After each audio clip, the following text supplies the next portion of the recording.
lifestyle's been freezing cold like the diamonds in they chain, no lab-grown stones. JimmyBoi, you been ballin', sit on the throne. Ain't never sold shit, clone, get your ass on. That bullshit is for the rodeo, it don't belong. Blowing on that Jonah beat pack from the biggest bone. From K-Town to H-Town, they hold it down. Internationally respected, you see the crowns. Dust Brothers and Theme Kings, we all hustlers. Been ballin' like JimmyBoi was feeding customers. Cold as ice at the block, coming cop from us. Realest podcast in the world that can't fuck with us. This lifestyle we live, man, it's cold as ice. We took a chance to ball, now we set the price. This lifestyle we live, man, it's cold as ice. We took a chance to ball, now we setting the price. Let's get it. Yo, what up, everybody? It's a big episode today, guys. Giving away 2 chains. 2 chains. Oh. Giving away 2 chains, guys. I can't do the shit. My throat's all fucked up. Guys, you are watching the world famous Cold as Ice podcast, formerly known as Behind the Baller. New format, new squad. You already know the deal. Guys, this is a brand new show. We are 12 episodes in deep. I am one of your co-hosts, Ben Baller, a.k.a. The Wash Lord, a.k.a. Back 9 Ben, a.k.a. the Korean Liam Neeson. Coming to you straight from Hollywood, California. On the other side, down south, we got my dog. Yes, sir. Yes, sir. Yes, sir. Jimmy the Gent. Y'all know, a.k.a. Mr. JimmyBoi, a.k.a. the Hustler's Choice, a.k.a. Pill Gates, a.k.a. whatever you want to call it. But y'all know we rep it and we hold it down in this H-Town. Ben, what it do, bro? Hey, you forgot to say a.k.a. I'm in crutches. What's going on, bro? Are you really in crutches for real? Yeah, look. Hey.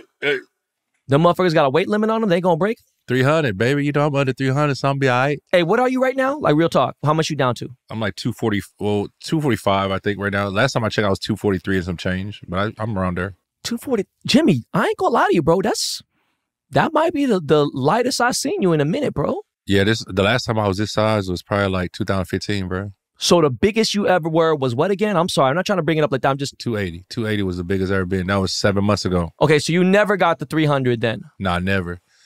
The biggest in your life was 280. Mm-hmm. And your goal is what? Realistically, I want to be like 230, maybe 225. You know what I mean? But lean, you know what I'm saying? I think 225 sounds better, dog. Jimmy, how am I doing? I'm doing great.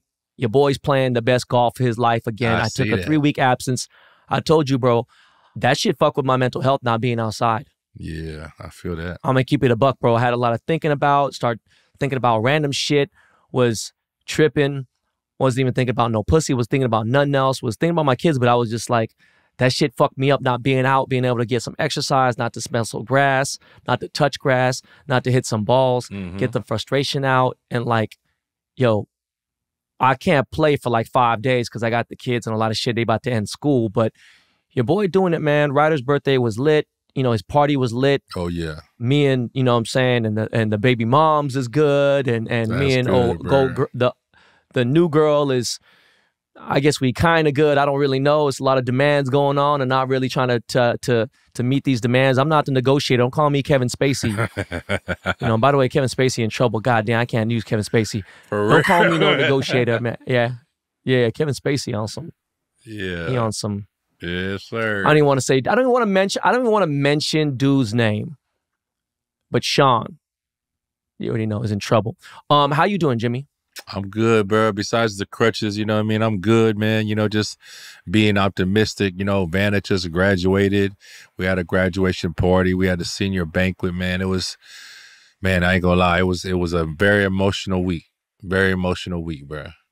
That's amazing, bro. She came and she did this speech, bro, and I didn't even expect it. And, you know, she's been going to private school all her life, you know what I mean? So the banquet, you know, ain't nothing but, you know, rich folks. Let's be real, you know what I mean? How come you didn't post it? I posted the speech. I posted a part of the speech. I haven't done a full post yet because I wanted to get everything all together because the party and the banquet was all separate. But I posted part of the speech, bro, and it was crazy because she went up there and, you know, even thinking about it now makes me emotional, bro, because she, you know, she's just like talking about how all her life, you know what I mean, she always been judged, you know what I mean, because nobody else at her school, their parents weren't like mine. But like her, I mean, you know, and and just in life every day, you know what I mean? Like just seeing what I went through, and my highest grade I completed was 8th grade. She's like, when I walk down this aisle for you tomorrow, like it ain't just, when I walk down this aisle, it ain't just me. I'm doing this for you. I'm doing this for everybody that doubted you. I'm doing this for everybody that doubted us, bro. Like, Hold on. Let's rewind for a second. You never told me that before, bro. what? You didn't go to high school? I went to 9th grade, but then I got locked up. And so a part of them letting me out was I had to get my GED, you know what I mean? So I didn't highest grade I completed was 8th grade. Jimmy, I never knew that about you, bro. Yeah. That's why you can't fucking spell like fucking statue and regular basic ass words, you dumbass motherfucker. I can spell statue, okay? I can spell that. That's for sure. God damn. Okay, well look, congrats, Vannah. When does she move to LA? She's planning to move early August, yeah. Early August. Okay, early August. All right. Well, Vannah, Uncle Ben got something for you for your dorm. Was she moving to dorm or apartment? Yeah, dorm. She going dorm. Okay, I got something fresh. Yo, I got something fly for you. Remind me, early August, I got some shit that ain't nobody. I don't give a fuck whose kids go to that school. Remember, my attorney, my divorce lawyer's daughter just graduated from LMU. Yeah. Bro, you know what's crazy? You said something about yourself and like private school and whatever. And like, I just feel the same thing sometimes. And I don't even think about that shit. I don't give a fuck because I don't think anybody can size me up. I feel like you felt slightly insecure, but not in a bad way. But you have a, obviously it's not necessarily disoriented, but just like a different style of family compared to the normal families that sent their kids there. But you know what? This is a fact. Ain't nobody's parents that went to Vannah school was as cool as you. Period. Oh, definitely. Even the kids, they even love me now. You know what I mean? Our friends, even the parents, it's cool. You know what I mean? It's straight. Like, come on, dog. They see the calling them, the escalates and the pull up. They don't know. Come on, bro. And the grills. Either they hate or they ain't gonna be 8. You know what I'm saying? That's all it is. You know what I mean? But it was, I ain't gonna lie. Like it was always like I never looked at it like a handicap or anything. I always told her this. I just never wanted anybody to judge her based off of, my actions or my image or whatever it was. That's why, even every time we went to the private schools before even she got accepted, I wouldn't show up. I'd literally send Gabby. She would go there with Vannah and be like, oh, this is my daughter. I want to bring her in. Literally, I'd just play back burner until she get accepted. Once she got accepted, I'd show up. You know what I mean? So it was, I wouldn't say it was hard. I ain't gonna lie though. Like it was a beautiful, like not a beautiful thing, but it was a good thing for me. You know what I mean? Like it felt good when she first started school and I knew that I was the brokest parent at the school, bro. It just made me strive more. It made me want to do better, not to outdo them, but just to keep my daughter, in a consistency and stability of education for her and everything it is. So, it's very important, whether you have someone that goes to public or private, as long as you're consistent and you bring that stability for your child, man, that's the best thing. You know what I mean? Look, dog, motherfuckers come from broken homes, end up being amazing parents, right? Yeah, for sure. Motherfuckers come from, go to public school, then whatever, end up being successful in life. I mean, everything's to each his own. Yeah, for sure. Fuck it. It is what it is. Getting in credit card debt is so easy. Getting out, well, the system's set up so we don't. If you're struggling with credit cards, personal loans, collections, or medical bills, you need to get out of PDS debt. PDS debt rolls all of your payments into one low monthly payment. If you're making payments every month on your debt and your balances aren't going down, this program is for you. Everyone with $10,000 or more in eligible debt qualifies, and there is no minimum credit score required. Bad and fair credit accepted. Save thousands in interest and fees. Pay off your debt in a fraction of time. PDS Debt is a top-rated company on Google and has an A+ rating on the BBB. Being in debt is a place that no one wants to be, and it's really important to everything in your life to keep your debt and your credit in good shape. PDS Debt cares about helping you get out of debt. Check out all the reviews and see how many mentions PDS Debt employs by name. It's incredible. Get a free debt analysis right now at pdsdebt.com/cold. It only takes 30 seconds. That's pdsdep.com/cold. pdsdep.com/cold. Look, guys, let me remind you again. We are giving away 2 chains at the end of this show. Yes, you got to watch this whole fucking show, but it's going to be a funny one because we got fan questions. We got a lot of fucking questions. We're going to see how many we can go through. All right? This motherfucking battery pack on his camera is going to die on both our cameras. Maybe the AirPods. I don't fucking know. Guys, hit that subscribe button. I'm telling you now to hit that subscribe button. Because I told you, we get to 100,000, we're going to make a fucking for real big chain. So let's get these subscribers up. Let's get these views up. Let's get this shit popping. You see my Instagram. You see the shit we go be out. We like, what the fuck? Y'all ain't on YouTube like that no more. We was I had the #1 fucking show, in a top 10 show in 16 countries. Let's get this shit on YouTube, man. We out here. We here now. Come on, man. We on YouTube. Yeah, y'all ready to see some action? For those listening on Apple, Spotify, Spotify, Amazon, where the fuck you listen, Google Play. Look, we on YouTube. Watch the videos too. You know what I'm saying? You can see my ugly mug. You can see this fat motherfucker shit right here. But before we get into all that shit, y'all see what real slugs look like. I want to say something real quick. Whoever created or figured out the cold pizza hack, I don't give a fuck what air fryer you got. And I was late to the air fryer game. And I don't even use it like everyone else. I mean, it is an amazing invention. The air fryer is amazing. It really is a great fucking... By the way, shout out to Hood Meals on TikTok. Dude is amazing.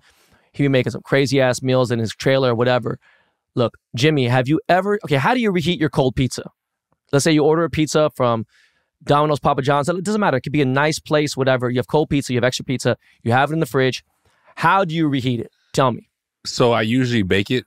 You know what I mean? At like 250, 300 and let it bake for maybe like 10 minutes. But then like I started hearing about people saying air fry it.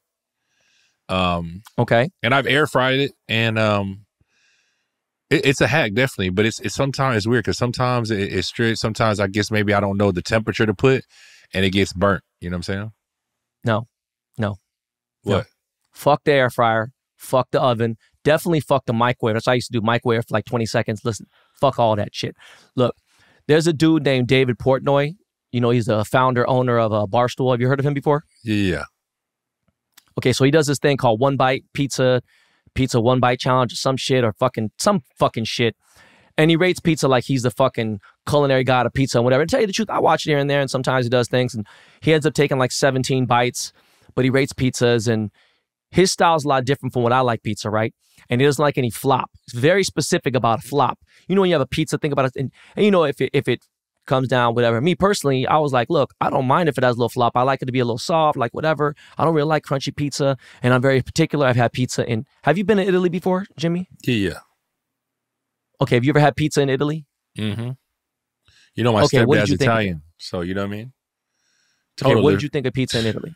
Total different ball game, bro. Like pizza in Italy. But did you like it? You think it? Oh yeah, I like it. I ain't gonna lie, I love it. Like I think you really understand and appreciate what a pizza really supposed to taste like without all this stuff on it. You know what I mean? So pizza in Italy is way different than it is America. One, back in the day, you never even got slices.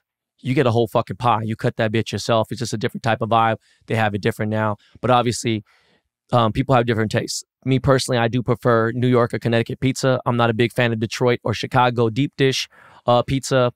LA has very few spots that I consider really good. Rio's in Pico Rivera, Montebello. Apollonia's is legit. Anyways, I didn't like a kind of not a hard crust, but like a crunchy crust, bottom crust, like no flop. Like that wasn't my thing until I found out this hack. And I'm going to tell you guys now. I could cook a little bit, nothing great, just the basic shit. But when I found out this hack, let me tell you how motherfucking life-changing it is, okay? So you get a frying pan, just a regular frying pan. Turn the heat up pretty high, to be a little bit less than full blast. Put on the frying pan, right?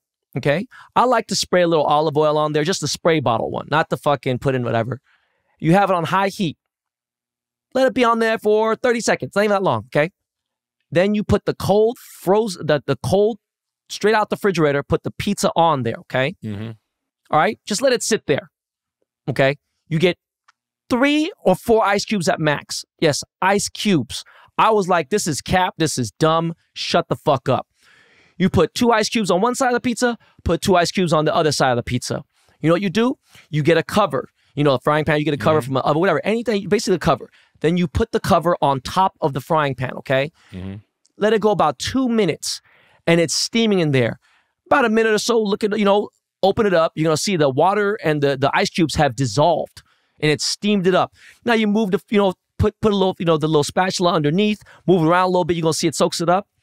Bro, after 2 minutes, take that slice of pizza off, put it back on your plate. Repeat if you want to do it, you know, multiple times. You want to have 2, 3 slices, whatever. Bro, Jimmy, it tastes better than it did when I got it fresh. I put that on my kids. I couldn't believe the crunch on the crust, the soft, the fucking, it felt like it just came fresh out the oven again for the first time, but even better. Bro, I'm about it to is try the illest hack I've ever seen. 2 ice cubes, 3 ice cubes, whatever you could do 4. And the water just soaks up. It steams. You have to put the cover on top. It is an incredible fucking hack. I'm gonna definitely have to try that. Bro, it's fucking crazy. Guys, don't forget, we're giving away 2 chains a little bit. Before we get into fan questions, I got to ask you something, Jimmy. What's up? If you talking to a girl and you text her and she don't text back within 20 minutes, do you feel some type of way? Nah. Let's say it's a girl you've been seeing for about a year. Let's just say y'all don't live with each other. You text her, hey, what's up, babe? What you doing? No text back. What's going through your mind at that point? She probably busy. She probably got something going on. You know what I mean? Like it's you know what I mean? Like maybe, I don't know, maybe if it was on red, if she read it 20 minutes ago and didn't reply to me, then I'll probably kind of be like, you know what I'm saying? Like maybe send a question mark, but I wouldn't take nothing too much of it. You know what I'm saying? Okay, I'm not talking about you guys are meeting up at a movie theater or at a dinner date and be like, hey, listen, are you ready? Are you coming out? I'm coming out in 5 minutes. I ain't talking about that. I'm talking about, hey, what's good? What's up? Where you at? Bullshit like that, okay? Now, immediately, does it run through your mind that possibly she could be out cheating or something? No. I like, okay. if I feel like if it's at that, you know what I mean? If you thinking like that, then either you got some serious issues or the relationship ain't or it's too late. It's a wrap. It's not what's needed. Like if you thinking that, then there's no point in being with her. There's this chick, I forgot what the fuck her name is, Julia Chang, or don't quote me on this. I don't know if it's exactly. But this chick is like super female empowerment, like not necessarily be toxic, but like really on some like, she's like, if you don't get a text back, it's like, you know, one of those things when you remix something or you like redo something on TikTok, you stitch, you know, you do it side by side. And like, you'd be like, Jimmy, you'd be like, yo, you know what, man? Vietnamese people that do this and then they cut you off and immediately they come in and says, Vietnamese people that do what? You shouldn't talk anyways because you seem ghetto. You have grills. Your daughter cusses and blah, blah. You know, they do all that little stupid ass shit. So this dude's like, hey, if you don't text back, maybe your man is out doing something, blah, blah, whatever. So she stitches that and be like, let me tell you something. Maybe she doesn't really care. Maybe. And she has this voice, like this little voice, and she thinks she's really, like and it doesn't be like, oh, she's irritating you. No, it's a corny ass voice because you're trying way too hard. And she's like, maybe she's out pleasuring herself. You ever thought about that? Maybe she feels like she doesn't want to hit you back because 4 times out of 100, you don't hit the right G-spot and she knows exactly where it is and she can touch that G-spot and she doesn't need you anyway. And all this little dumbass shit that could be debunked in seconds. And it probably, bitch, is probably single and this and that. Let me tell you something, whatever the fuck your name is, bitch. Not every dude thinks like that. Yeah, she sound like one of them miserable ass like single homegirls. You know what I'm saying? Like, bitch, you got too much. You been through too much shit. Like, you really was having flashbacks of your relationships. And let me tell you something. This the kind of girl that I have your girl or women listening have your relationship fucked up. Yeah, this that one miserable single girl that's gonna make everybody single and miserable too. And it's like, have you ever thought maybe somebody else is occupying her time? Have you ever thought, who gives a fuck? Oh, what about your wife? What about this? What about that? Please, somebody get one of my exes on the video. Can we interview Nicolette again on here? Can we interview somebody else? Oh, could you imagine all the shit they're going to say? They're not only going to agree with everything I say. And I'm not saying it's right. I'm just saying, like, look, fuck this shit, bro. People be weird, Motherfuckers bro. think I'm fucking... Bro, can you see... Bro, how many unread text messages is that? Can you see it or no? I can barely see. It's 2,000 something. You want to see mine? 2,219 unread text messages. How many you got? 4,143. Okay, so on my old phone number, how many was on there?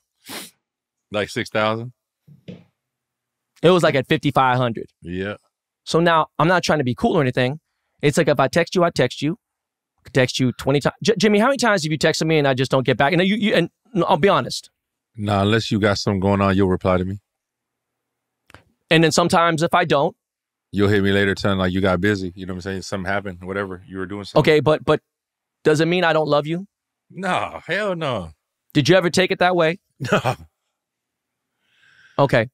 Now, the crazy thing is, Nick would think whatever, and let's say she was talking to the dude. Guess what? I don't got time to think about that shit. Because that's what they're going to fucking do. That's what they're going to fucking do. Yep. Am I right or am I, you know what I'm saying? Like, whether it be 20 minutes, they could be texting you while they sitting on top of the motherfucker. They'll reply to you right away. Shit, it don't matter, man. But what I'm saying is I don't give a fuck. And that's the thing. People think like, oh, maybe she's out. And let me ask you a question, Jimmy. If a girl didn't text you back and she was out pleasuring herself, would you give a fuck? No, because I'll be doing the same shit. All right, man. I just had to fuck. I just thought about that bitch. I got to send you the video later, bro. You're going to want to fucking just want to throw up on yourself, man. That shit was so yeah, it sounds like I'm going to throw up bro. on myself. All right, hold on. Hey, guys, we are going to start the fan questions. And holy dear Lord, there's a lot of them. All right, Scott Libriando writes, hey, Ben and Jimmy, I hope you're doing well. I've learned so much from you guys in the past few episodes. Appreciate you guys. I got a few questions. How do you stay safe as a jeweler? Do you always have security? Jimmy, why don't you answer that, man? How do I stay safe as a jeweler, especially when I'm doing business? You know what I mean? I feel like one of the biggest things that's helped me go this far without really having a lot of issues is that I've always like looked at selling jewelry like another hustle. You know what I mean? I say it's just same hustle, different product. So, you know, I created my own like policies as far as like how I do meetups and how I get deposits and everything. So basically pretty much everything can track back and do what it do. Like I can, you know, I won't put myself in that situation. I always make sure that you have the control, you know what I mean? It's in your hands. So if you travel and meet a client, you make sure they meet you where you want them to meet them. You know what I mean? You just got to be always on point. You know what I mean? And you know, I would tell all jewelers, you know what I'm saying, like to travel with security. I'm not always with security, you know, but I'm definitely not over here thinking I don't need it. You know, I'm just making sure I play my part and follow my own policies. Not all money is good money, man. Don't let nobody trick you out of your place, you know what I'm saying? Because once you take that L, man, it ain't, that shit don't feel right. Yeah. I rarely have security unless I'm doing a real public meetup. Number two,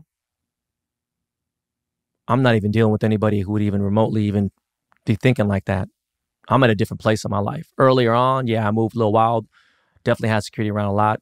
I had my slapper on me, you know what I'm saying? So I was ready to have the, you know, to have to clap motherfucker left and right, whatever. And I felt like that brought different energy. I didn't like that. Again, too, every time I post something, I'm already gone. I'm already not there. Definitely. So again, if you just move a certain way, and again, like I'm not dealing with, and again, I'm not really dealing with rappers or anybody in where you have a stereotypical fucking, you know, thing where you think that motherfuckers is out there doing stupid shit. So that's what it is. I mean, anyways. I'll add this real quick though. Just remember, it's like, you know, it comes with the territory, whatever you do. You know what I'm saying? If you like a person that sell weed, you know what I'm saying? You sell weed, you're going to deal with like people that buy $20, $30 of weed, you know what I'm saying? But when you deal cocaine, it's a totally different game. And you dealing with crazy motherfuckers and you're dealing with a lot more money. A motherfucker going to offer you for an ounce of coke, you know what I'm saying? Most of the time, do want to offer you for an ounce of weed, especially now. So just understand that what you're dealing with, when you're dealing with big money, bro, like, understand what you're dealing with, man. Know what you're dealing with. Know your market. Know your people. You know, be real with yourself. You know what I mean? Like, don't just think about it's money. Yeah. Not Tran. There's a lot of motherfucking Vietnamese motherfuckers up in here. Asks, what's going on, Ben and Jimmy? My question to both of you is, at what milestone in your life did you realize you made it that brought the most happiness? A moment where everything was just right. Oh, shit. You want to go first? No, you go first. I got to think about that for a second. I think at what point did I realize I made it? I remember I was driving to Yosemite with my family in a luxury, camper, trailer, RV, recreational vehicle. Driving, I'm listening to Peaches by Justin Bieber. I got the kids singing in the back, playing around, chilling. Nicolette's kicking it. We're going camping. I got my family, I got everybody I need that's important to me in there. I got money. I got my fam. We have nothing but vacation. I got no distractions. And that right there to me was making it. It was a pandemic. People were tripping. I'm out living the best life possible. And on top of that, I have everything that I needed to be happy. Everything felt right at that moment. And to be honest with you, I think like right around 2017 to like 2022 were probably some of the best moments of my life. What about you, Jimmy? I ain't gonna lie. So like, I came from the streets, you know what I mean? So I was hustling and do a lot of stuff. So there were a couple times where I kind of felt like, yo, I'm in a good place, you know what I mean? But it was crazy because it was like every time I used to get scared of feeling like that way, because it seemed like every time I would ever feel like that, something would happen to where I felt like God was going to remind me like, oh, no, it ain't all good. And I would take a loss or anything like that.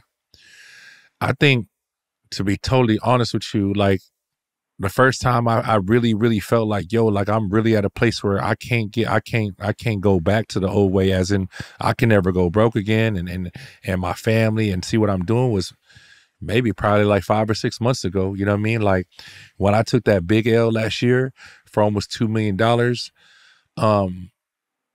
it threw me off and it put me in a place where I just started having to know what I knew before, which was going to like salvage mode. I used to call it the squirrel effect. And back in the day, I felt like I was like a squirrel where I always would go and grab nuts and hide it at different places just in case something happened. You know what I mean? I got other places where something happened. You know what I mean? I can save myself. But I remember having a talk with my accountant, you know what I mean? And he just asked me one day, like, do you understand what fuck you money is? And I'm just like, yeah, like you just got money like that. You just do whatever. He goes, nah, fuck you money is that you can just wake up right now and just be like, you don't want to fucking work. You don't want to do shit. You just gonna go hang out with your kids for the next 5-6 days or a week or a month. And I think that's when I felt that, you know what I mean? Like being able to be with my children anytime, literally, you know what I mean? Like I don't got to stop them and be like, I got to go to work. It's more like I go leave work and be like, yo, I got to be with my kids. So I'm not gonna lie, like I'm about to be 42, you know what I mean? And I'm just feeling it, you know what I mean? Everybody's gonna have different times of feeling it and, just keep pushing. All right, next question. Stephen F. from Indiana writes, yo, Ben and Jimmy, I know you guys like to wear fly designer shit. I'm just curious, what are your opinions on keeping your kids fly? Latest kicks, freshest kicks. Do you ever go to Zara, H&M, Target, Burlington Coat Factory, or is that just beneath you and you kick your kids stay in Gucci and Louis all day? Let's keep these quick, Jimmy. Okay. But I'm going to address this real quick. Yeah. I just went to Marshall's 2 days ago. Want to know why? London grew 2-3 inches in the last 3 months. London is taller than his mom right now. London is 5'4" and he's 11 years old. He wears a size fucking 8 men's shoe. I was a 6.5 when I was 12 years old. He's not even 12 yet. Okay. Ryder damn near wears the same pants as Nicolette and weighs the same as Nicolette, right? Kai and everything else. Look, when London was first born, London had Hermes towels, Hermes robe. He had Gucci outfits, 5-6 of them. Dr. Phil bought Louis Vuitton clothes and all kinds of crazy shit, all that fly shit. You know all that shit? They shit in it. They get it all fucked up. I'm not even tripping. The only thing I refuse to sacrifice is they have Crocs and shit, right? Because they're comfortable and it's just cool.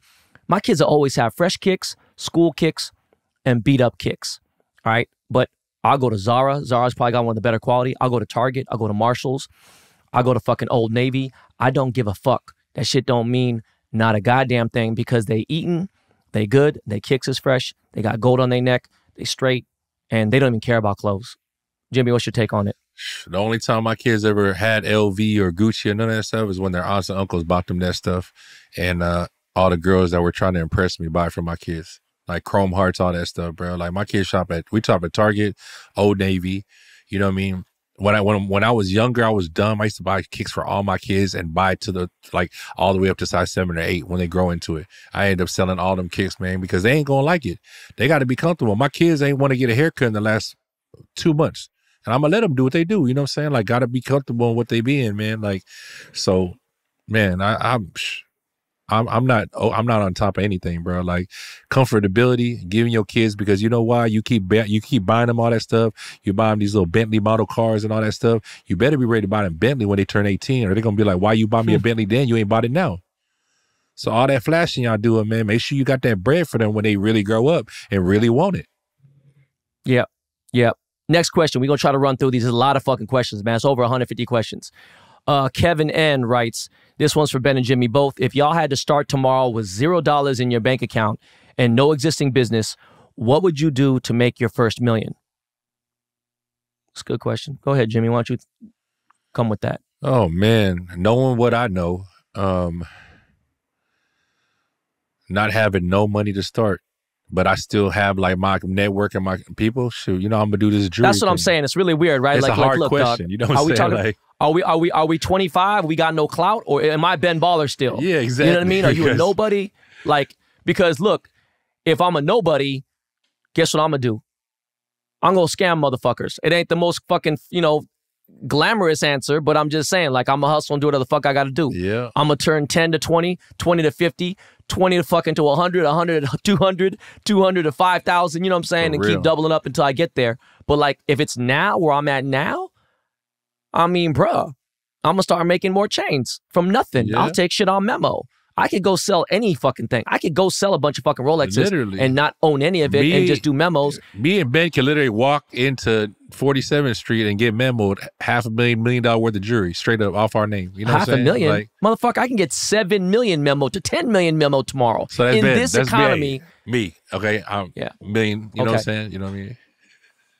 You can get $500,000, okay. And then again, I get $1 million. $500,000. You know what I mean?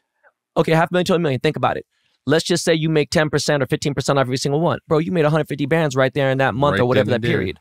Keep doing that there. Now, if you're talking about nobody with no resources or nothing. You got to put in the work, man. You got to put in the work. Y'all got to understand something. See, a lot of y'all don't understand. Well, listen real quick.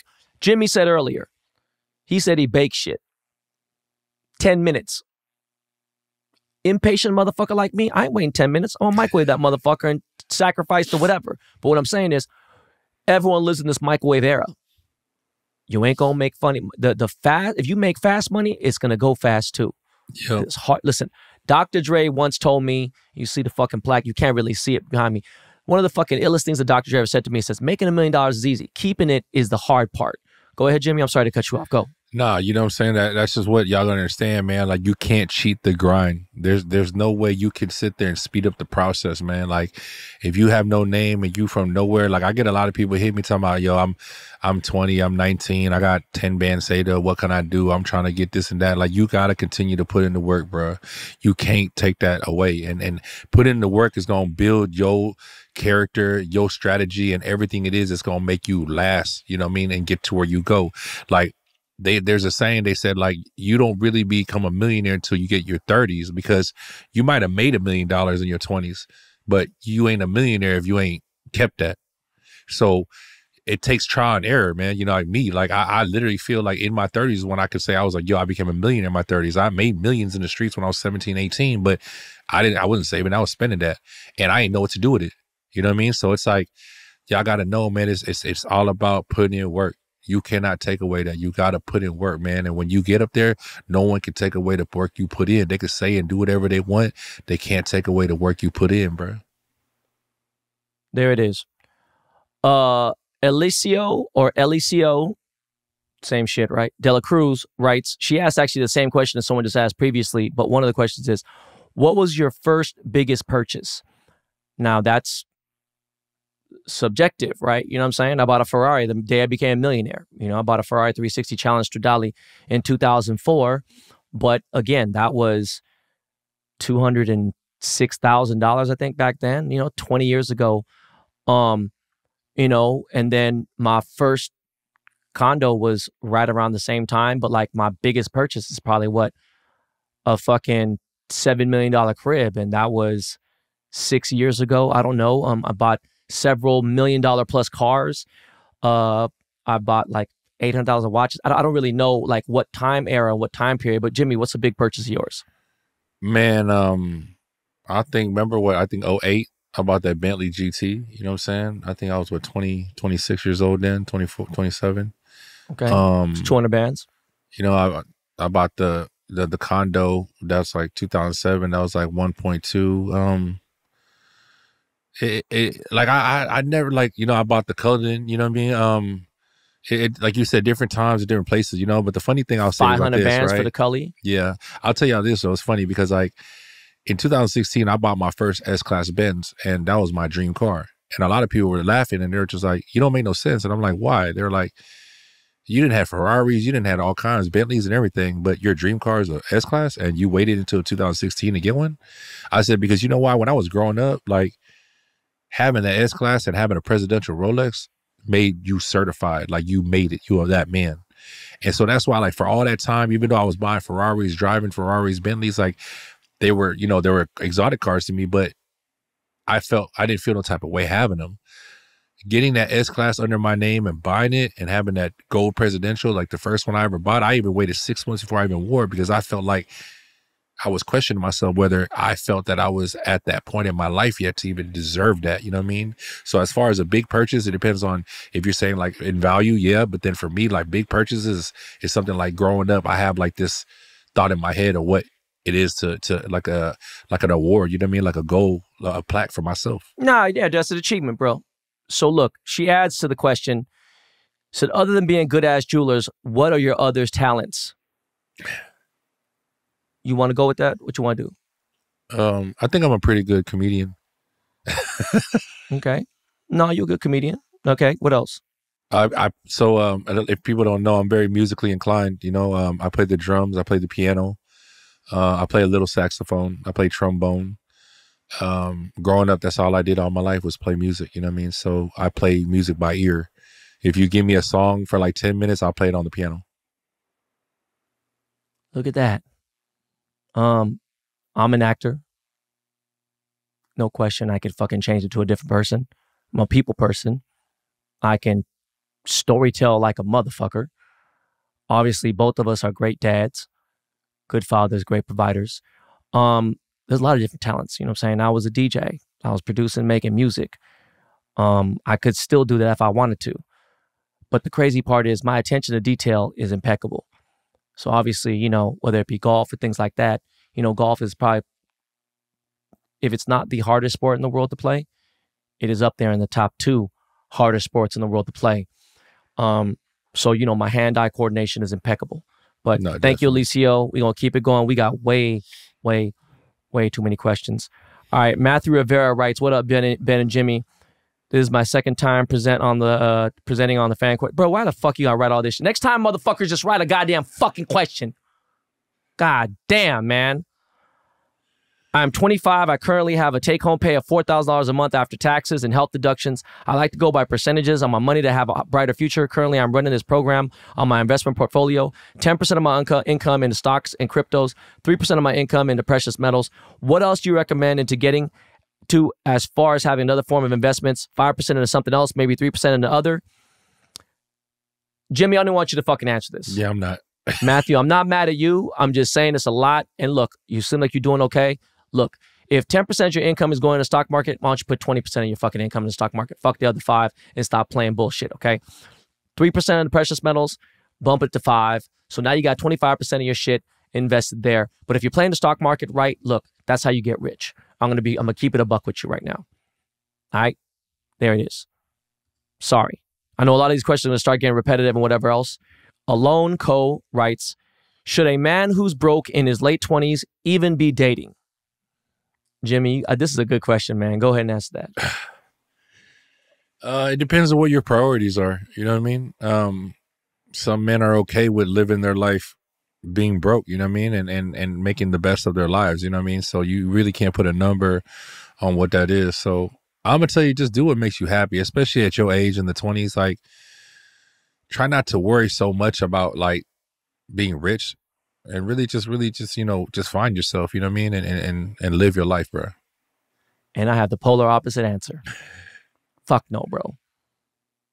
You shouldn't be thinking about getting no pussy, no companionship if you broke as fuck. Now, people could argue with that. That's fine. You asked me a question. You asked Jimmy a question. He gave you an answer, and I'm giving you an answer. If you in your late 20s and you broke, get your money up, dog. If you can't take care of yourself, you can't expect somebody else to, man. Now, I'm not saying that there ain't girls out there who help you out and, you know, lift you up and get you right. Cool. But me personally, I would not even be thinking about dating or sex or anything like that, whatever. I'll be focused on getting my empire straight and then finding your queen. It just be a lot of these girls, they like them broke type dudes, bro. You know what I'm saying? They like to take care I'm of sure them, they man. do, but You know it's what I'm not saying? sustainable, fam. I'm talking about longevity, dog. Late 20s, if he by 30, bro, and he been fucking up, man. Yeah, I mean, I don't know, bro. Melvin Nogales writes, how do you approach your work when you feel a mental block towards it or feeling uninspired? You got to give yourself a break, man. That's what I do. You got to give yourself a break. Take a step back. You know, go do something else you like to do. That's pretty much the best. Get on a way. motherfucking bicycle, dog. I know it sounds crazy. Go take a fucking walk, bro. Mm-hmm. Go take a walk outside and people watch, breathe some fresh fucking air, drink some water, take a time out, and then check this out. If you got $4, go to Rite Aid, CVS, Walgreens, something like that, maybe even a Target, whatever neighborhood you live in. If you're in America, one of those places is going to be nearby, okay? Go into the pharmacy area where they have the pharmacy shit. They have lotion, toothpaste, stuff like that, whatever. Go get some Gold Bond or get some Johnson's baby powder. Pour a liberal amount into your left hand and smack yourself on the mouth, bro. What the fuck is wrong with you, dog? What the fuck is going on here, bro? Bro, I knew where it was going. Oh, fuck shit. Yeah. Man, come on, dog, man. Oh, shit. All right. Tie-dye kicks. What's up, Ben and Jimmy? If both y'all had to start with zero again, man, I'm a tie-dye, I'm a smack. No, you know what, though? That's just what it is. People are just in the same thing, okay? Yeah. But you know what, though? I understand. Like, motherfuckers is trying to get back up, right? Okay. Roger Say Chow writes, what's the best quality diamond to buy for an engagement ring within a budget of 10 to 12K, grade, clarity, all that? Jimmy, can I just answer this so we can just be gone? Yeah, go ahead, bro. Okay, look, dog. If you trying to get the bigger ring, I would say get an SI1, 1.5 carat. Get something like an H color. It's still going to be pretty white. You ain't going to really see yellow. The average person that ain't a jeweler, you're not going to be able to tell. And it don't even get yellow to the naked eye until you start getting into like a J, K, and all that. And even with the K, depending on the fire and the cut. But make sure that you're dealing with at least excellent, very good, excellent. You ain't got to be triple X at that point, okay? Now, if you're just going for the best of the best, get you a 1 carat, get a VVS1, get a DEF, and call it a day and go to triple X. Yeah. There it is. All right. Rabika 38 Art writes, hey, gentlemen, just wanted to say you guys are inspiration, yada, yada, yada. I know you guys have fucking small penises. I understand. Okay, great. Look, who are y'all's inspirations that you guys look up to currently? What gives you the extra push to get shit done? That's the questions. So who's your inspiration, Jimmy? And what gives you the extra push to get shit done? To answer that right now, to be honest with you, I'm my own inspiration. People around me, you know what I mean? My circles become so small. So Ben's my inspiration. My best friend Anthony is my inspiration. Me, I'm my own inspiration because I think about the things that I've been through and me still being here after all this time. It take a lot, you know what I'm saying? So honestly, that's my answer. Off the top of my head, I have to say this. I don't have any false idols. I don't look at anybody on the internet. I don't look at anybody on TV and be like, damn, I wish I had that life. And there's certain things. There's people I know who have been through divorces and things, and I've looked to them for answers and stuff, like George Lopez or people like that and things like that who are older than me, who live more life than me. I think it's very difficult to find someone who has reached the level of success that I've had, but at the same time lived the lifestyle I've lived. I don't give a fuck if you Jeff Bezos or Elon Musk and how many people you've met, I still would argue that I've come and interacted with people and had more genuine conversations than a lot of billionaires have. And I've done so many different things in my life, not just traveling. I'm talking about just overall experiences, real ones. So of course, when I look for inspiration, as corny as it may sound, I look to God for it sometimes, right? I look for an answer, but people who are really good at golf, who have stayed married and figured it out, and women who have made it happen. My mom is my inspiration, right? I know I'm an inspiration to a lot of my friends who are around me, and I don't have a lot of friends, but I'm saying, when I say a lot, I mean, if it's 5 friends in there, I know at least 4 of them have looked to me for inspiration. But even though the divorce has happened, whatever, they still look to me because they know that I'm resilient, and adversity, nobody is safe from adversity. Okay. Now, as far as what gives me that extra push to get shit done, it's my kids. There's nothing even close to it. There's nothing like it. There's nothing like stressing about, will they be cool for the next 15, 18, 20 years? Definitely. That I forgot to answer that part. Yeah. What keeps me pushing, like I said, every day is making sure my kids, have the right tools that they need to, make it through this world. Not for my kids to not have to worry about shit none. They're going to have to earn and get everything that they got. But I want to be able to, do everything I need to give them the tools that they need to succeed. You know what I'm saying? There it is. Joseph Rio Freer writes, what's up, CA Army in the building? My questions are, what Asian American clothing brand do y'all rock with or see having a crazy run in the near future? I can answer that very, very fast and very effectively. Yeah, go ahead, bro. I don't know one fucking brand that's Asian American that's fucking on the come up that I see coming in the future. I don't know one. Sorry. You know one, Jimmy? No, I don't. Are there any Asian American rappers that y'all are fans of or at the current moment? Again, let me answer that again. Don't know one. I can't think of one besides Jimmy that... Is there an Asian rapper? I don't even know any Asian rappers. There's some, man, like, of course, my boy Ty, he been in it a long time, man. He's out here, dropping stuff still and doing his thing. Shout out to Ty, man. Shout out to Stupid Young. He from Long Beach, you know what I mean? That boy be doing his thing. He really be putting in that work. There's this other cat, Refugee Baby from the Bay. I be liking his thing, man. He got his little thing going. You know what I mean? I met him once through my bro Wee. These boys out here be putting their work. You know what I mean? Like, I feel like a lot of some they just be playing, but these guys, they really about it, and they really rap about what they about, and they put in work. They really put in work to really show out. You know what I'm saying? You know what? With that said, guys, I'm actually disappointed in my answer. Reflecting back real quick, and if you understood, it's not an excuse or a cop-out. If you really understood, one, I don't even think it's on Jimmy. I think it's more on me because Jimmy has made the effort to put 2 steps forward, and I've done it in a different way. But as far as getting guests and certain things on, it is very difficult with the schedule I have and with court dates and things like that, with this divorce still not finalized. So, with that, me being on a fucking golf tour, me being in movies and shit like that, and still being a dad and summer coming out, look, we are going to get guests on here. We are going to highlight Asian Americans, and we do want to spotlight it. So if you guys know of a dope Asian upcoming clothing brand, and now listen to this real quick. Understand this, guys. Have thick skin. Because my sense and style, people fuck with. And I'm talking about all the way down from fashion gods like motherfucker like A$AP Rocky to a John Elliott or somebody else, Jerry Lorenzo. They trust my opinion when it comes to fashion. Virgil did too and everything. I'm going to be very harsh about shit. Just because you Asian don't mean I'm not going to sit there and be like, oh, it's dope. No, I mean, fuck. As far as rappers too, a rapper that's coming up, this. I don't really listen to the rap music like that. But again, if you find something dope, Jimmy, we can spotlight it, whatever. We have no problem with all that. All right. With that said, Joshua Kim writes, as someone who's turned his life in his early 30s, I feel like I'm just getting to experience life now, but I still feel behind. I'm working a job as a drug and alcohol counselor that doesn't pay very well, but offers good benefits. I live paycheck to paycheck, especially with inflation. What do you guys recommend doing in order for me to take it to the next level? Again, Jimmy, not to cut you off, I will start. If you got something to add, then go ahead. Yeah, go ahead. Josh, I'm not going to lie to you. You work a very honorable, legit, good job. Drug and alcohol counselor. can I be completely honest with you? Sounds depressing as fuck. All right. Now, I'll bet you do help a lot of people, and that should be fulfilling enough. Now, great benefits, I understand that. Now, you say you're 30s and you feel like you're just experiencing life now.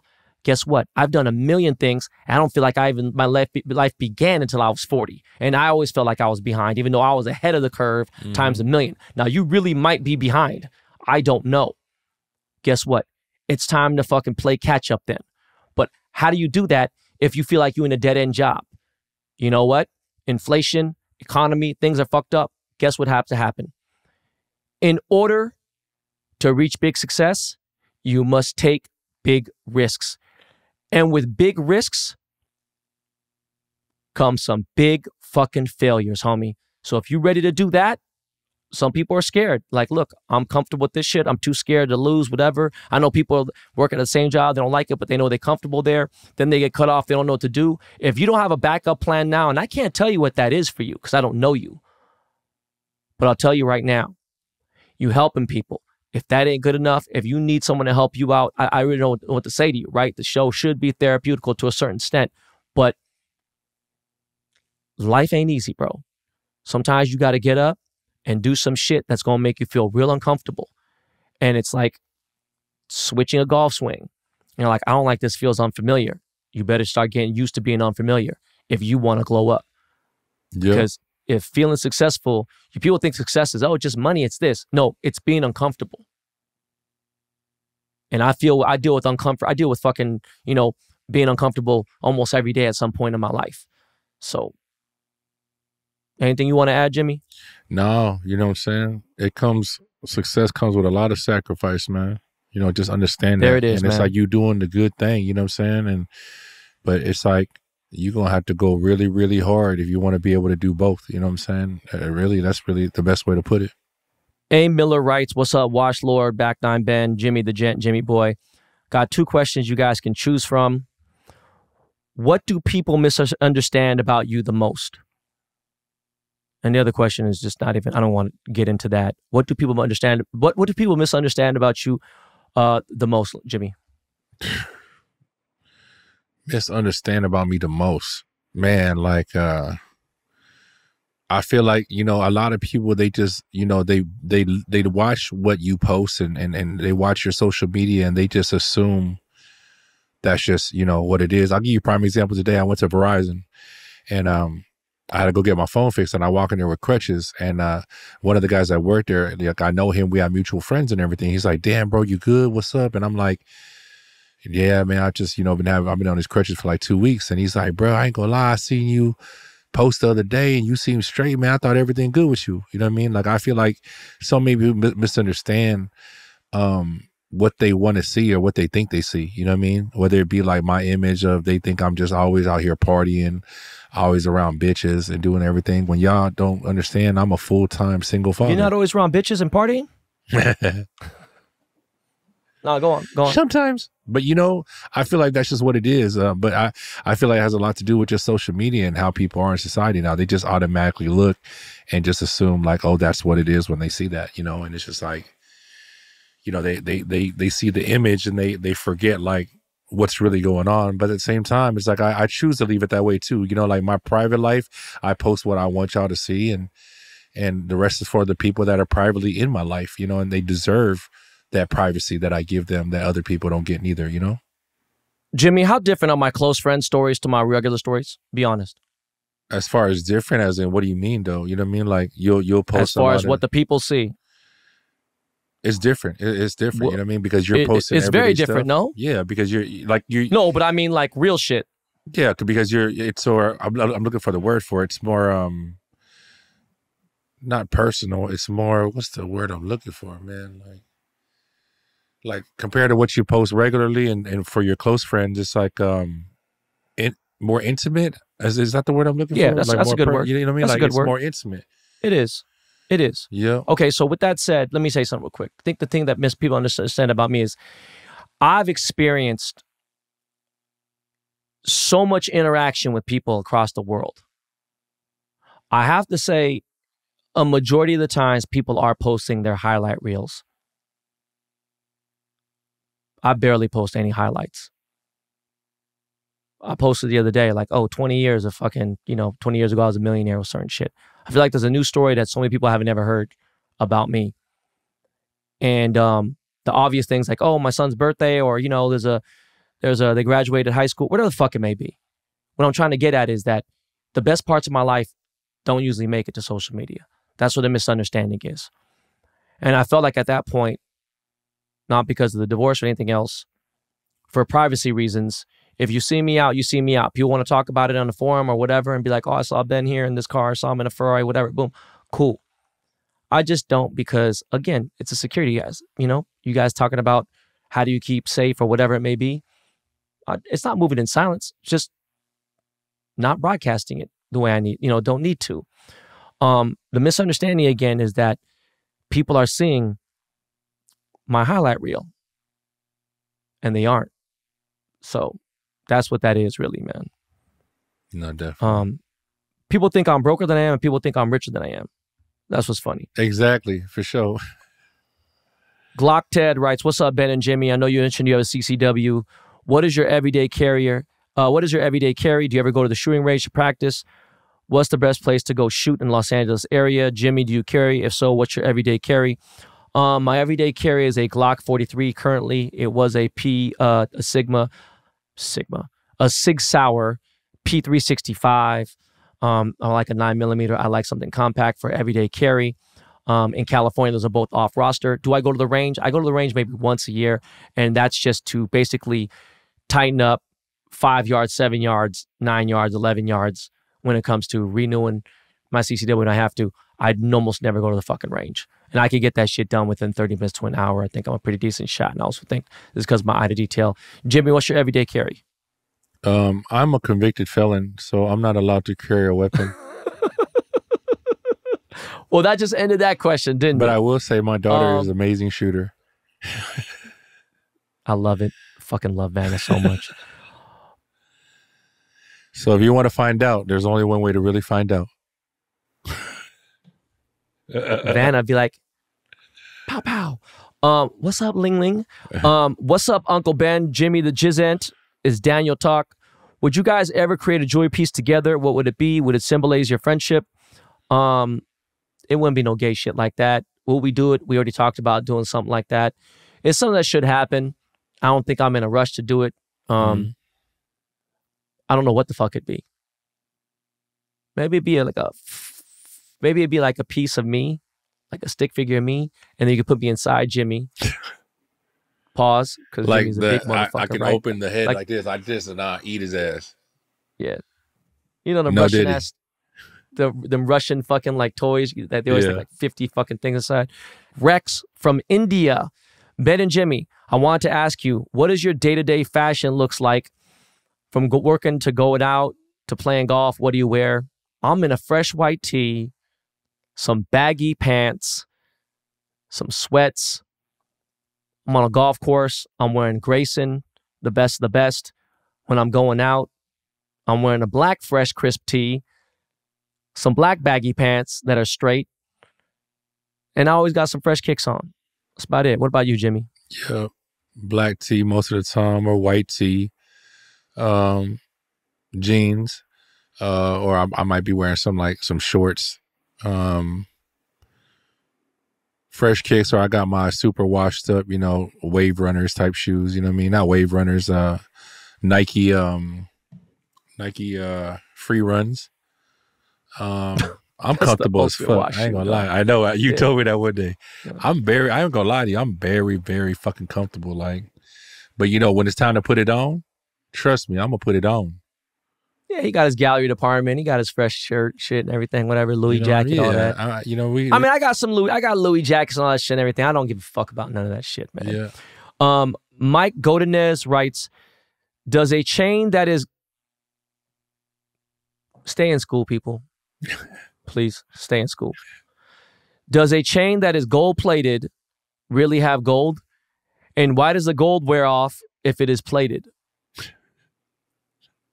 If a chain that is gold-plated, no, it's not gold. It's exactly it. It is plated. Okay? Why does it wear off? Because it's not real gold. It's like paint. it is a covering. And the covering either wears off or it falls off due to time, poor quality. It's just like a layer. That's all it is. It's not gold. Now the best thing is, 14 karat gold filled. Get the fuck out of here, man. If you guys see a fucking bracelet on fucking Instagram and say, we have 14 karat gold bracelet for $280, it's not fucking gold. Okay? Jesus Christ, bro. Oh, that's a good question. We could talk about this. Fuck it, why not? Long. Hey, how do you pronounce it in Vietnamese? How do you pronounce Huynh? Huynh. Huynh. Okay, Long Huynh. So Ben, when you were in the heyday sipping all that lean, especially the iconic pic of you with all them pints and the Cali piece and the LRG jumpsuit, my question is, how much were you getting the pints for back then?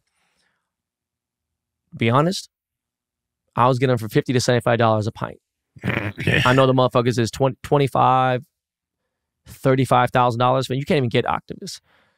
Or, I mean, the last time I seen an 8-ounce act was, like 15, 20 bands. For 16 a pint is easily going to be fucking 30 bands. Yeah. What about you, Jimmy? What was you getting it for? The cheapest was around that. What was it? A pint and a half. It was like $70-some, $100-some. It went up crazy. I think the highest it got before I stopped sipping was like 500. The highest it got before I seen stopped, it progress. I remember it was like, $550 or something like that. And then I remember I kept like 2 bottles. And then I had a birthday party. I wish. I had a birthday party, bro. And I literally, we got fucked up and sipped all, me and Sean P from the Young Bloods, we sipped all that shit. And literally a week later, they shot up to like 5,000 a bottle. And I was just like, bro, I just fucked up 10 bands. You know what I'm saying? Like, yo, I think this was like 2000. Dog, could you imagine if I had a pint, bro, I wouldn't even sell that motherfucker. I would drink that bitch to the Hell head. yeah, bro. Yeah. This dude asked right now, man. Ready for this question? Jimmy, if you lost everything right now and needed to maintain the lifestyle you're living, would you go back to pushing packs, or would you rather move into a 2-bedroom apartment and live paycheck to paycheck? There's only 2 options, pushing packs or living paycheck to paycheck. You know, I feel like this question is kind of like those questions everybody asking if you went to zero. You know what I'm saying? And I'm not going to... Yeah, but I'm just saying, he's asking 2 stupid questions. I mean, whatever, just, man, it's not stupid. It's what he wants to know. I'll definitely go for paycheck to paycheck because I'm not going to risk my life for my children going around pushing packs and doing all that dumbass shit. See, the thing is, nothing square about going paycheck to paycheck. The thing is, if you're smart with the paycheck to paycheck and you really just starve yourself, what I mean is like, all right, making spaghetti, making the basics, and even if you got a fucking $100 left over, there is money to make off that $100. What people don't understand is when you leave the house today, me and Jimmy, just leave the house. You're leaving the fucking house. You get gas, whatever. You leave the house, it's $400, $500. I'm talking about Chipotle. I'm talking about basic shit. Mm-hmm. Target, whatever. Gas. Anyways, I say the same thing. But looking for that movie where you pushing... Go ahead. Yeah, I want to add with that because, with the people saying like with the starting from zero stuff like that, because, I used to think like that at one time, like, yo, I'm scared, I might lose everything tomorrow, da-da-da. But what I realized is that when you at a certain place in your life, like where we are, you don't just wake up tomorrow and lose it all. You're going to be bleeding for a while before it gets to that point. And like even right now, like if I lost all my money, like let's say all the money in the bank just disappeared, right? I got enough assets to sell to get me a couple M's back and bounce right back. And that's what we mean. And it'll go through waves with Jimmy and me. And that's what you gotta understand. Go waves. And that's what we mean at the same time is like in long term, you know what I mean? You put in the work. Because when you put in the work, you start learning to set things up in situations where you're not going to wake up tomorrow and it's going to be gone. You know what I'm saying? That's like on some enemy of the state type shit, Will Smith. That also, when you're around really a tight crew, you'd be like, Jimmy, give me 50 bands. All right, cool. When Jimmy give me 50, I'm getting 50 from someone else. So while that 50's working, I got someone else to cover the 50 for Jimmy. Then I got another one. And I'm going in a circle. Yep. And it's a gamble, but if you know what you're doing, you're gonna get it right. Yeah. Period. You got God forbid that ever happens to any one of us. Exactly. But yeah. We're gonna be there for By the way, Long, the movie you're talking about where I'm pushing packs and all that stuff with the Mexican cartel is called Cake. Yep, I remember that. Ben, I just sold my C5 Corvette. What car would you replace it with? I'm 38 years old and I literally lost passion of cars and bikes. Jimmy, what's the best low neck piece in gold you would recommend or produce? No charm needed. You know, honestly, bro, I'm going to keep it a buck, man. I was playing golf with Austin Reeves, AR, 15 on the Los Angeles Lakers. You know, dog, he got a new Denali. He don't got the long one like the Suburban. He got the regular Denali Yukon. He got it all blacked out. It was basic. I think it was like 87 grand. It's cheaper than the Corvette. Dog, it's a great car. Not only is it multi-purpose, you could put your clubs, you could put you could put bodies back there, you could put whatever the fuck you want. You can have your family in there. That's what I would do if I were you. I would get a motherfucking Yukon. If not, I would get an S-Class. Jimmy, what's the best low neck piece in gold you would recommend? I don't know what the fuck that means, but... Yeah, I really don't know what that means, but just to think like, go with like a clean, either 18 karat gold Cuban, like small one, or Franco, you know what I mean, old school Franco. I feel like that's something nice, clean, and it's a good investment. Get an Hermes or a box chain too. If you get a little thicker one, yeah, it has more vintage, unique look to it. You can get some more money out of that too. It's way a little bit less. All right. Just fucking dog. Thank God I didn't read that fucking question on here, man. I would have fucking smacked somebody. Michelle writes, I have a question for the both of you guys. How did you two meet? Well, dog, did you not, Michelle, we talked about this already. Yeah. How are you going to say you CA Army, you cold as ice Army, and you don't know how the fuck we met? We know who ain't going to win a chain for sure is Michelle. Yeah. And then she even asked, given you two are jewelers, has there ever been type of feeling that you guys have a competition or maybe even curiosity? What made you two start? Jesus Christ, Michelle. Yeah, you definitely ain't cold as ice. I'm disappointed. Yeah, you missed out. That was like discussed in the first episode, if not the second. Steven Santiago writes, what karat gold do you recommend? I have people saying 18 karat is not worth it. Stick to 14. What do you think? Also, I see your Arden ring goes up to 10.5. Is it possible to order a bigger size? Much love from Reno, Nevada. Steven, if you can afford 18, get it. Just better for spot later. If not, then 14 is the better buy. Sure, right? You're talking about 75% gold versus 58.5% gold. Personally, I like 18 karat gold better. I don't wear a lot of chains. So if I'm going to wear a chain, I wear 18. Now, as far as the Arden ring, I can make it to a size fucking 16. I can make you a cock ring if you want. No pause. I'd like to do it. Tim Newbold writes, question for the pod. Where in life do you guys think your careers would be if you were never in entertainment or the jewelry business? That's a great fucking question. Wow, man. Where in life would you think you guys would be if you were never in entertainment or the jewelry business? Jimmy, you go ahead and answer that first, man. So the only two things I ever did legitimately in my life was entertainment and jewelry. So, in all honesty, if I wasn't doing this, I'd probably be locked up for a long time or dead. To be honest, it might be the same answer. Because I was a hell of a fucking hustler in the streets.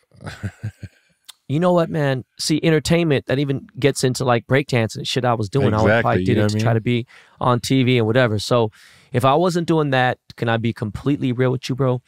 I would probably work at Trader Joe's, been in a union, making probably decent money because my lifestyle would be, my overhead would be very low. And I would be probably, you know, chilling, sitting in the high seats or watching Laker games on TV and just being a regular ass dude. And there's nothing wrong with that because when I lived a very regular lifestyle, when I was young, we were poor, I had some of the most fun in my life. Money complicated a lot of shit.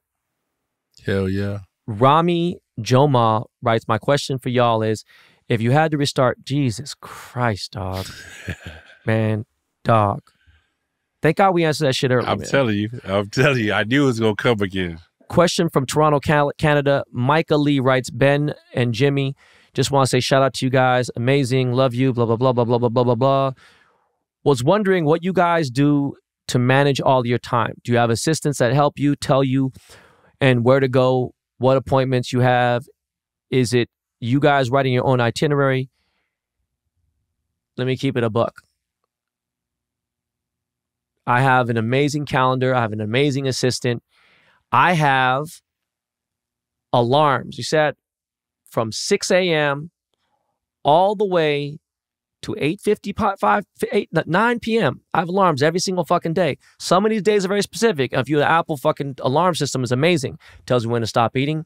Tells me what time I got to get ready to dress for golf. When I got to get ready for work, for a meeting. My calendar is aligned with it. When I get in my car's calendar already pops up on the navigation screen on the big thing, and that's ready to go. Jimmy, what about you? I got a hell of a team, man. Hell of a team. And alarm clocks like a motherfucker too. Leslie Chung writes, hey, Ben and Jimmy, my name is Leslie. I am a 21-year-old college student from NYC, about to graduate, one more year left. I had the pleasure of interacting with you both. For Jimmy, I entered a raffle to try to win a bust-down watch, and Ben, you invited me on IG Live. My question for you guys is some advice you can give me if I wanted to find a mentor that could help me be as successful as you guys. You guys are huge inspirations to me, and like my older Asian uncles giving me game on whether Jimmy is posting quotes in a story or listen to the pod. I hope to get a piece done from either one of you one day. Future, much love. What is your actual fucking question? Is that you're looking for a mentor? I have no idea, man. My best answer for that is basically subscribe to the YouTube, keep following us, and every day that's all we do is give the game, because it's all like at the end of the day, ain't nobody was there to help us get to where we are. So every day we just like to be on the show and talk about things, man. And that might be the best mentor you need. You ain't got to pay no money or nothing, man. Just stay true to it and you're going to get through to it. After 10 years of age, Jimmy, did your dad give you any fucking guidance? No. Okay, same. I don't know what to say, Leslie. Let me give you some better advice. Do not make a chain from me a goal at all whatsoever. If it's something small you want to do in a little accomplishment, cool. Don't make it a goal. Think way bigger than that. Okay? But I appreciate it. I appreciate the love, Leslie, for real. Hey, Ben and Jimmy, my name is Kwong. I am Vietnamese from Philly. I am stationed in Spain in the Navy. I just had one question. They say don't mix family and business. I know you, Ben, started with your cousin. So what I'm getting at, is it hard to do business with your folks? Folks is a very broad term. Me and my cousin Steve were very close as young kids. Then we lived totally different lives. So from the time I was like 16 until about almost 30, I barely saw Steve. Now, with that said, I knew he was doing something I could make money in. And for some reason it worked out and we never let the money fuck with us. Other than that, my uncle, his dad, we had to have him exit the business because there was things that were fucking up the family shit. Now, personally, I would never get involved with business with a family member, but he was a cousin and it's different. A cousin is a little bit more removed, you know? But again, DNA doesn't determine family. It does not determine family.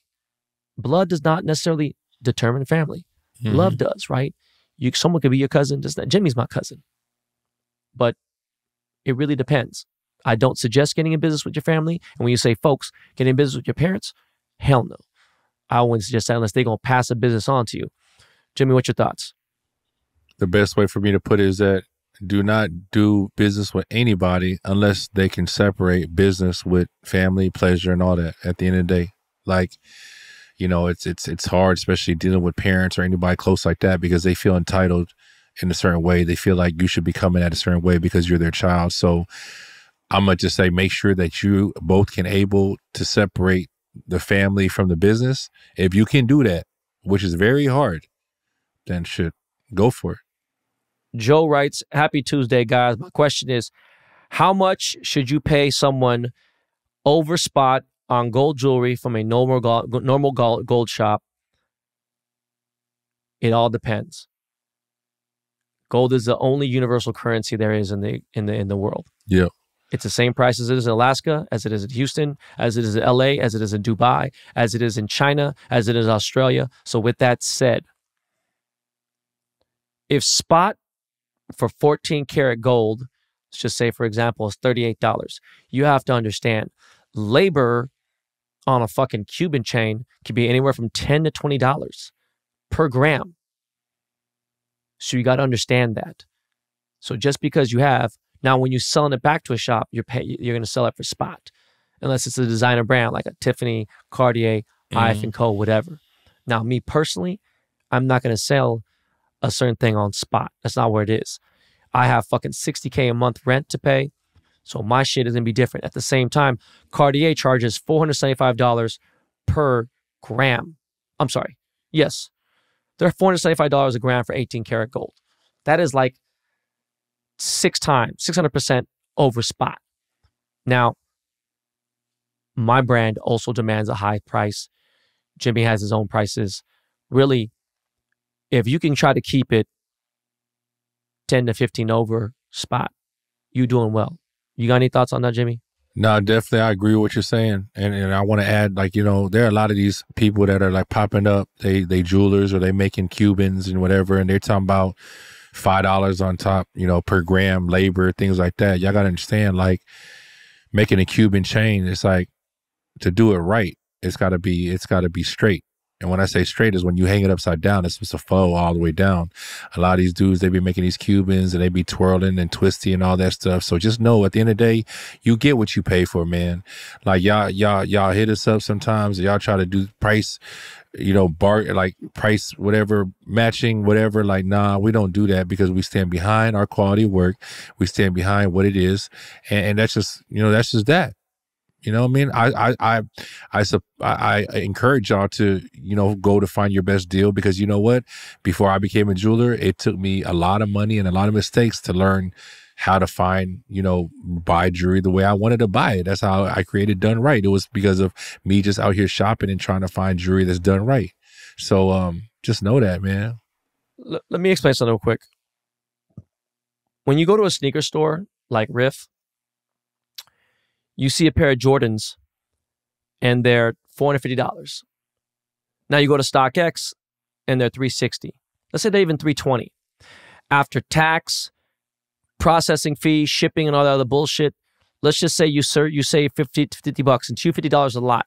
Now, mind you, it's going to take you 3 to 5 weeks to get them. If you walk into the store, you're getting them right then and there. There's a different price for everything, right? And at the same time, you trust something like Riff, I would, because they're going to legit check them to a motherfucker. Maybe StockX won't.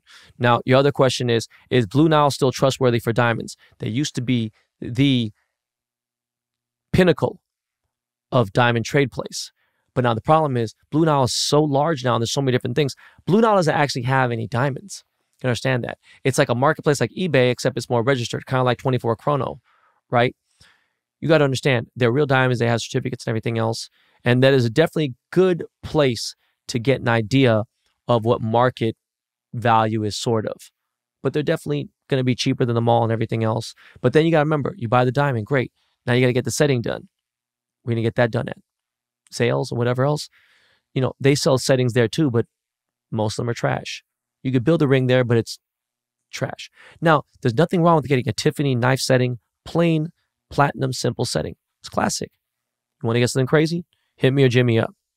All right, guys.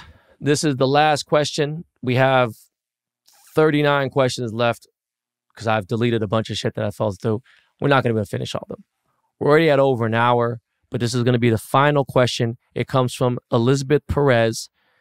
Question: how can you move past family betrayal? Like your sister sleeping with the father of your kids and the whole family acts like it's normal. Jimmy. Like you said earlier, bro, you know, just because blood don't mean you fucking family. And at the end of the day, it's like, if it's something that you feel like you can't get over with, man, you got to take yourself out that position, man. Don't let people make you feel like something or normalize something that's not normal to you. You know what I mean? You have the right to feel how you feel, and you got to cut that shit out, man. Because that's a virus. That's a death virus, man, to be honest with you. Let me say something on a different level, because I'm going through family court and everything else. Look, man, I don't know what kind of situation you have financially or if you can find a good attorney or anything else. And now, I'm not about taking a child away from their parent. There has to be sexual abuse, severe mental abuse, physical abuse to a point where it's going to create problems, or something very similar to a situation like this. Now, if my brother was sleeping with the mother of my kids and I'm dealing with certain things, as fucked up as it may seem, and it ain't snitching, at that point, the father of your kids does not respect the well-being of your children. So at that point, it is probably time to take the custody away from him. For sure. And it's time for you guys to move on, because it has put you in a very compromising position. And I'm saying that with the utmost seriousness and respect. That ain't moving on from betrayal. That is time to exit with your family and put your kids first and put them in the best position. And they are not in a good position. And I'm sorry that you're dealing with this. Is there anything you want to add on that, Jimmy? Pray. We'll pray for you too. You know what I'm saying? But no, I agree with everything that you said. It is time to choose a winner for the first gold chain. Drum roll, please. Okay.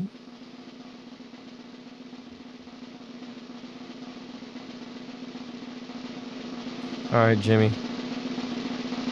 We are going to random.org. 15,465 subscribers. All right, guys, we are going to roll the dice 3 times. 1, 2, 3. All right, here we go. All right, and this is for the first chain. This is from the IF & Co chain. You're going to win about a $2,000 chain from my store. Here we go. God damn, there's a lot of fucking Asian fucking subscribers. I will tell you that right now. There is a lot of fucking subscribers. All right, here we go. Evie Lee, you are the first winner. EVIELE. That's at Evie Lee 2200. How the fuck do I contact you? Evie Lee. You know what? I am going to fucking screenshot this shit. All right, there we go. All right, congrats, Evie Lee. You are the first winner of the IF & Go chain. All right. So now we're going to roll the dice 3 more times. And this is for the winner of the chain from Jimmy, Done Right & Co. Guys, we got the second winner, Jimmy. Tell them who it is, man. And the winner for the Done Right chain is at Orlando Lopez G. Hey! Congratulations, baby. Orlando Lopez G. Congratulations, baby. Guys, you're about to get Rizite. Evie and Orlando, please message coldasicepod@gmail.com. Screenshot to make sure this is really your YouTube name. Congrats to you two guys. Real quick, I just wanted to say something before we end the show because, you know, we like to end with some game and everything else. And I'm not here to shit on women. I love women and everything else. But it's something that I want you guys to understand from experience. And this is something serious. All right?